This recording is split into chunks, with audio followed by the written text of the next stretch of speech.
Азыр нас суу тартып кеткен Буротаса.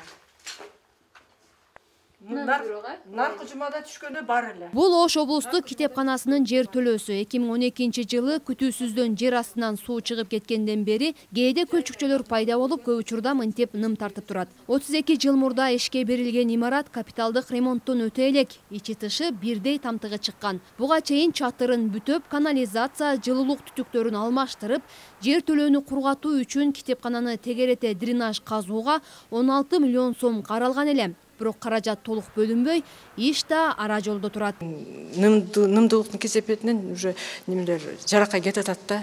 Көчүп түшүп калышы мүмкүн. Мен неме деле кетип атам, айтып атам, могу зданиянын ортосунан деле уже жаракка пайда болду депчи. Азыр деле айтып келатам. Экиге бөлүнүп калышы мүмкүн. Эми белгисиз да, бирок подвал жер төлөөбүз ным. Канча жылдан бери ушундай акыбалат? 12 жылдан бери суу каптап кеткенден бери. Ошко болгон иш сапарында министрлер кабинетинин төрагасынын орун басары Эдил Байсалов дал ушул китепканадан кабар алды. Бирок аны жер төлөөдөгү абал, кулап түшөйүн деген дубал, эбак тешилип тарпы чыккан чатыр кызыктырган жок. Китепканадагы бөлмөлөрдү кыдырып, китептердин аздыгын, эскилигин, компьютер, интернеттин жетишсиздигин сынга алып, мындан ары окурмандардан акы алууну токтотууну талап кылды.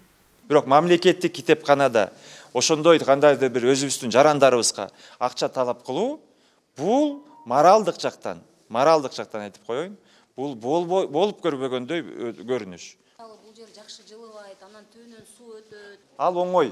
Ал жерде бир жактан бүтөп коюп, миллиондогон сомдорду чыгарып коюп, анан биягын мындай кылып, ал маселе оңой. Имаратты оңдоп түзөө оңой делгени менен мамлекет китепкананын ремонтуна эмес, китептин ремонтуна да акча каражатын бөлбөйт. Муну айткан кызматкерлер окурмандардан айына 6-7 миңдин тегерегинде акча түшөрүн, кемчиликтин баары ошонун эсебинен жабылаарын билдиришти. Китептерибиз эскирген китептерди атпайбы. Буларды дагы жамап, эскирген китептер мазмуну жагынан эскирген китептердин ордуна жаңы китептер менен толукташыбыз керек да. Муктаждыктарыбыз ошол акчалар каражаттарга жумшайбыз. Кез журналдарды ала албай калышыбыз мүмкүн, жазыла албай калышыбыз мүмкүн, жаңы китептерди ала албай калышыбыз мүмкүн. Китептерди ремонттойбуз, окурмандар кечке ачып жаба бергенде тытылып өзүнүн баягы сапатын жоготот дегендей. Ошол нерселерге жумшайбыз. Оштогу эскилиги жеткен имараттардын дагы бири номер 1 үй бөлүк дарыгерлер борбору. 1961 жылы курулган мекеме заман талабына жооп бербейт. Айрым кээ бир кабинеттерибизде 3-төн 4төн чейин врачтарыбыз отуруп калган жерлер бар.